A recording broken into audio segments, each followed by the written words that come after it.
বিসমিল্লাহির রহমানির রহিম। সৃষ্টির শুরু থেকে আজ পর্যন্ত মানুষের মনে একটিই প্রশ্ন, কেমন হবে সেই চিরস্থায়ী আবাসস্থল জান্নাত? মহান আল্লাহ তাআলা মুমিনদের জন্য এমন এক জগৎ প্রস্তুত করে রেখেছেন যা কোনো চোখ কখনো দেখেনি, কোনো কান কখনো শোনেনি এবং কোনো মানুষের অন্তর কখনো কল্পনাও করতে পারেনি। জান্নাত হলো পরম শান্তির জায়গা, যেখানে নেই কোনো দুঃখ, নেই কোনো ক্লান্তি আর নেই কোনো বার্ধক্য। জান্নাতের দরজা ও বিশালতা। জান্নাতের বিশালতা আকাশ এবং পৃথিবীর সমান। এর রয়েছে ৮টি বিশাল দরজা। প্রতিটি দরজা এতটাই প্রশস্ত যে এর এক প্রান্ত থেকে অন্য প্রান্তের দূরত্ব ঘোড়ায় চড়ে পার হতে কয়েক বছর সময় লাগবে। যখন কোনো মুমিন জান্নাতে প্রবেশ করবেন, তখন ফেরেশতারা তাকে সালাম দিয়ে অভ্যর্থনা জানাবেন। জান্নাতের প্রতিটি ইট তৈরি সোনা এবং রূপা দিয়ে। এর সিমেন্ট হবে সুগন্ধি কস্তুরীর, আর মেঝেতে থাকবে জাফরান ও মণিমুক্তার বিছানা। জান্নাতের ঘ্রাণ মাইলের পর মাইল দূর থেকে পাওয়া যাবে। জান্নাতের বাগান ও নদীসমূহ। জান্নাতের কথা বললে প্রথমেই মনে আসে স্বচ্ছ পানির নহর। মহান আল্লাহ জান্নাতে 4টি বিশেষ নদী প্রবাহিত করবেন। একটি পানির নদী, একটি দুধের নদী যার স্বাদ কখনো পরিবর্তন হবে না, একটি মধুর নদী এবং একটি সুস্বাদু পানীয় নদী। সেখানকার প্রতিটি নদীর পাড় হবে মণিমুক্তা দিয়ে ঘেরা। জান্নাতের গাছগুলো হবে বিশাল। একটি গাছের ছায়া পার হতে একজন আরোহীর 100 বছর সময় লাগবে। আশ্চর্যের বিষয় হল, জান্নাতের প্রতিটি গাছের কাণ্ড হবে নিরেট সোনার তৈরি। সেখানকার ফলগুলো হবে লটকে থাকা এবং হাত বাড়ালেই অনায়াসে পাওয়া যাবে। জান্নাতীদের পোশাক ও অট্টালিকা। জান্নাতীরা পরিধান করবে রেশমি ও মখমলে সূক্ষ্ম সবুজ পোশাক। তাদের হাতে থাকবে সোনা ও রূপার কঙ্কন। তারা বসবাস করবে এমন সব প্রাসাদে যা নিচ থেকে ওপরের দিকে স্বচ্ছ কাঁচের মতো দেখা যাবে। সেখানে থাকবে মণিমুক্তার তৈরি বিশাল তাঁবু। জান্নাতীরা যখন একে অপরের সাথে দেখা করতে চাইবে, তখন তারা খাটিয়ার ওপর মুখোমুখি হয়ে হেলান দিয়ে বসবে।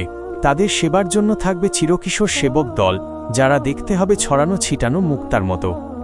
জান্নাতের সবচেয়ে বড় পুরস্কার। জান্নাতের এত সব নেয়ামতের মাঝেও একটি বিশেষ মুহূর্ত আসবে, যা হবে সবকিছুর সেরা। মহান আল্লাহ যখন জান্নাতীদের উদ্দেশ্যে বলবেন, তোমরা কি আরও কিছু চাও?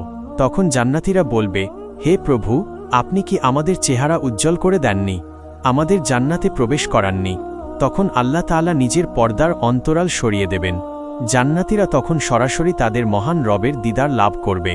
আল্লাহর চেহারার দিকে তাকিয়ে থাকার আনন্দ জান্নাতের অন্য সব নেয়ামতকে ভুলিয়ে দেবে। জান্নাতে কোনো সূর্য বা চাঁদ থাকবে না, বরং আল্লাহর নূরের আলোতেই জান্নাত আলোকিত হয়ে থাকবে। জাহান্নামের ভয়াবহতা ও মুমিনের সতর্কবার্তা। জাহান্নামের সেই ভয়াবহ পরিণতির কথা চিন্তা করলে মুমিনের অন্তর কেঁপে ওঠে, শরীরের লোম খাড়া হয়ে যায় এবং দুশ্চিন্তায় ঘুম হারাম হয়ে যায়। এটি এমন এক যন্ত্রণাদায়ক আবাস যা মহান আল্লাহ তৈরি করে রেখেছেন তার অবাধ্য, অহংকারী ও অস্বীকারীদের জন্য। সৃষ্টির শুরু থেকে কিয়ামত পর্যন্ত যত পাপী সেখানে নিক্ষিপ্ত হবে, তাদের সবার আর্তনাদে সেই উপত্যকা প্রকম্পিত হবে। পবিত্র কুরআন ও হাদিসের বর্ণনায় জাহান্নাম এক অন্তহীন হাহাকার, অপমান আর অন্তহীন যন্ত্রণার জায়গা, যেখানে প্রবেশের সাথে সাথেই মানুষের দুনিয়ার যাবতীয় সুখের স্মৃতি মুহূর্তেই বিলীন হয়ে যাবে। আগুনের তীব্রতা ও অন্ধকার। জাহান্নামের আগুনের তীব্রতা কল্পনা করাও মানুষের সাধ্যের বাইরে। দুনিয়ার আগুন যে প্রচণ্ড উত্তাপ ছড়ায়, জাহান্নামের আগুন তার চেয়ে 70 গুণ বেশি শক্তিশালী। এই আগুনকে মহান আল্লাহ দীর্ঘ 3000 বছর ধরে প্রজ্বলিত করেছেন। প্রথম 1000 বছর দহনের ফলে তা রক্তবর্ণ ধারণ করেছিল। পরবর্তী 1000 বছর তা শুভ্র রূপ নেয়। শেষ 1000 বছর ক্রমাগত জ্বালানোর পর তা এখন কুচকুচে কালো আর অন্ধকারময়। সেই আগুনের কোনো আলো নেই, আছে শুধু প্রচণ্ড দহন আর বিভীষিকা। জাহান্নামের বিশালতা এতই বেশি যে এর ওপর থেকে কোনো বিশাল পাথর নিচে ছেড়ে দিলে তা তলদেশে পৌঁছাতে 70টি বছর পার হয়ে যাবে। যখন পাপীদের দল বেঁধে সেখানে নিয়ে আসা হবে, তখন জাহান্নাম ক্রোধে ফেটে পড়বে এবং এমন এক ভয়ঙ্কর গর্জন করবে যা শুনে মানুষের কলিজা শুকিয়ে যাবে। অপরাধীদের লাঞ্ছনা ও শারীরিক শাস্তি। হাসরের ময়দান থেকে যখন অপরাধীদের শিকল দিয়ে বেঁধে টেনে হিঁচড়ে নিয়ে যাওয়া হবে, তখন তাদের চেহারা হবে মলিন আর লাঞ্ছিত। আগুনের পোশাক তাদের পরিয়ে দেওয়া হবে এবং গলিত তামা দিয়ে তাদের শরীর ঢেকে দেওয়া হবে। ফেরেশতারা অত্যন্ত কঠোর ও দয়ামায়াহীনভাবে তাদের আগুনের সমুদ্রের দিকে ঠেলে দেবেন। জাহান্নামে প্রবেশের পর প্রতিটি অপরাধীর শরীরকে কয়েক গুণ বড় করে দেওয়া হবে, যেন শাস্তির প্রতিটি কণা তারা পূর্ণভাবে অনুভব করতে পারে। তাদের গায়ের চামড়া যখন পুড়ে ছাই হয়ে যাবে, অমনি সেখানে নতুন চামড়া তৈরি করে দেওয়া হবে, যাতে যন্ত্রণার এই চক্র এক মুহূর্তের জন্য না থামে। আগুনের সেই লেলিহান শিখা তাদের পা থেকে শুরু করে কলিজা পর্যন্ত দগ্ধ করবে, কিন্তু তাদের মৃত্যু হবে না। সেখানে মৃত্যু নেই, আছে কেবল চিরস্থায়ী কষ্ট, খাদ্য ও পানীয়ের যন্ত্রণা। জাহান্নামের ভেতর ক্ষুধা ও তৃষ্ণার কষ্ট হবে অবর্ণনীয়। জাক্কুম বৃক্ষ, পেটের নাড়িভুঁড়ি যখন ক্ষুধার তাড়নায় মোচড়াতে থাকবে, তখন তাদের খেতে দেওয়া হবে জাক্কুম নামক এক কণ্টকাকীর্ণ বৃক্ষ। সেই গাছের ফল দেখতে হবে শয়তানের মাথার মতো বিভৎস, যা পেটে পৌঁছালে ফুটন্ত তেলের মতো নাড়িভুঁড়ি গলিয়ে দেবে। হামিম, তৃষ্ণায় যখন বুক ফেটে যাবে, তখন তাদের সামনে আনা হবে হামিম, অত্যন্ত উত্তপ্ত টকবগে পানি, যা পান করার সাথে সাথে শরীরের ভেতরটা ছিন্নভিন্ন করে মলদ্বার দিয়ে বের হয়ে আসবে। গিসলিন, এছাড়া তাদের পান করতে দেওয়া হবে জাহান্নামীদের শরীর থেকে চুঁইয়ে পড়া রক্ত ও পুঁজের পচা দুর্গন্ধযুক্ত মিশ্রণ। চিরস্থায়ী আক্ষেপ ও বঞ্চনা। জাহান্নামের অন্ধকার কুঠুরিতে লোহার বিশাল বিশাল হাতুড়ি নিয়ে ফেরেশতারা পাহারায় থাকবেন। তারা একে অপরকে অভিশাপ দিতে থাকবে এবং আক্ষেপ করে বলবে, তারা চিহ্ন, হায়, আমরা যদি দুনিয়ায় সৎ পথে চলতাম, কিন্তু সেদিন সেই চোখের পানি কোনো কাজে আসবে না। সবচেয়ে বড় কষ্ট হবে যখন তারা আল্লাহর রহমত থেকে চিরতরে বঞ্চিত হবে।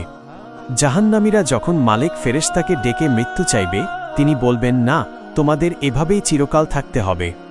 এমনকি মহান আল্লাহ বলবেন, তোমরা অপদস্থ অবস্থায় এখানেই পড়ে থাকো, আমার সাথে আর কোনো কথা বলো না। সেই মুহূর্তে তারা বুঝতে পারবে যে তাদের জন্য আর কোনো আশা নেই। উপসংহার: মহান আল্লাহ আমাদের সবাইকে তার এই ভয়াবহ আযাব থেকে আশ্রয় দান করুন। জাহান্নাম থেকে মুক্তি এবং জান্নাতের পথে যাত্রার এই আলোচনাটি কেবল একটি সফর নয়, বরং এটি আত্মশুদ্ধি এবং আল্লাহর সাথে গভীর এক সম্পর্কের নাম। জাহান্নামের যে ভয়াবহ অগ্নিকুণ্ডের বর্ণনা আমরা জানি, তা থেকে বাঁচতে হলে আমাদের জীবনের প্রতিটি নিঃশ্বাসকে মহান রবের আনুগত্যে সঁপে দিতে হবে। জান্নাতের পথ যেমন চিরশান্তির, তেমনি এই পথে চলার জন্য প্রয়োজন অদম্য ধৈর্য, অবিচল ঈমান এবং খাঁটি মহব্বত।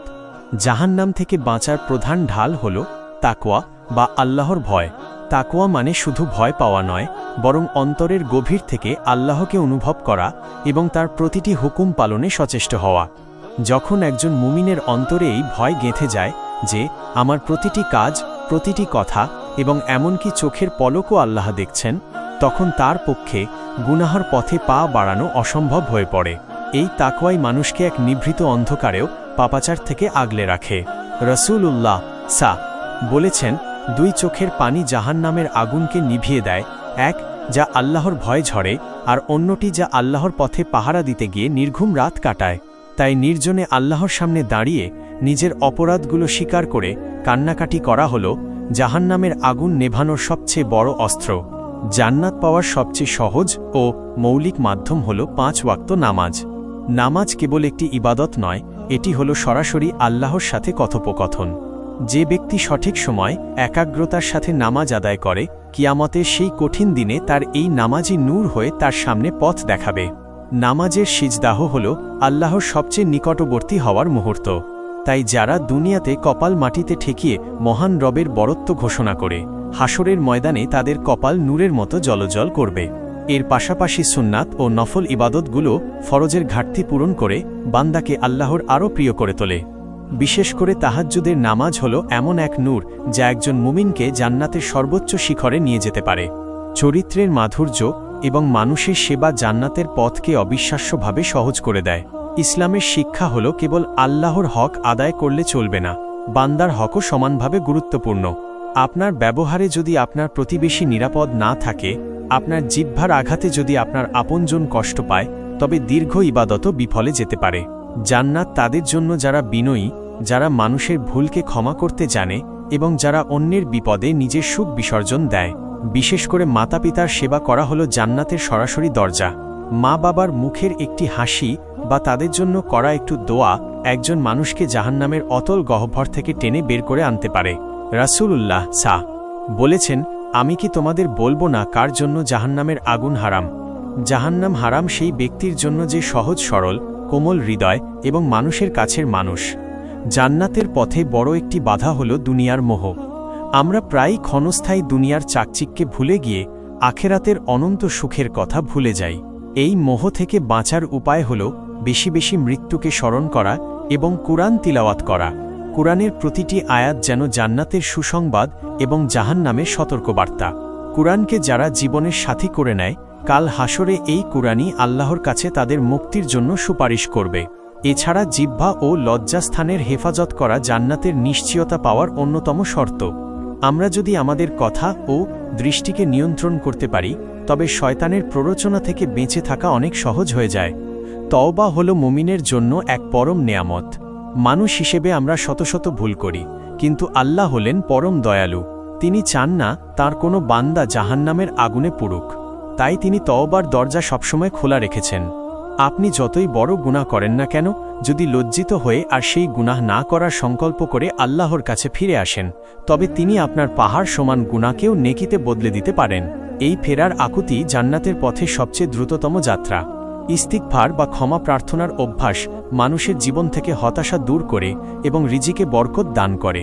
পরিশেষে, জান্নাত পাওয়ার জন্য আমলের পাশাপাশি আল্লাহর রহমতের ওপর পূর্ণ ভরসা রাখতে হবে।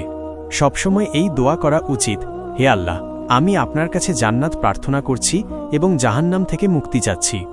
দিনের শুরু এবং শেষে শাইদুল ইস্তিগফার পাঠ করা, মাসনুন দোয়াগুলো মেনে চলা এবং সবসময় জিকিরে জিহ্বাসিক্ত রাখা হল জান্নাতের বাগানে বিচরণ করার মতো। ছোট ছোট আমল যেমন রাস্তা থেকে কষ্টদায়ক বস্তু সরিয়ে ফেলা, কাউকে দেখে মুচকি হাসা কিংবা ক্ষুধার্তকে অন্ন দান করাও আল্লাহর কাছে অনেক বড় হয়ে দেখা দিতে পারে। আমরা যদি আমাদের জীবনকে রাসূলুল্লাহ সায়ের সুন্না অনুযায়ী সাজাতে পারি এবং প্রতিটি কাজে আল্লাহর সন্তুষ্টিকে প্রাধান্য দেই, তবে জান্নাত হবে আমাদের চিরস্থায়ী ঠিকানা এবং জাহান্নাম হবে আমাদের জন্য চিরতরে নিষিদ্ধ।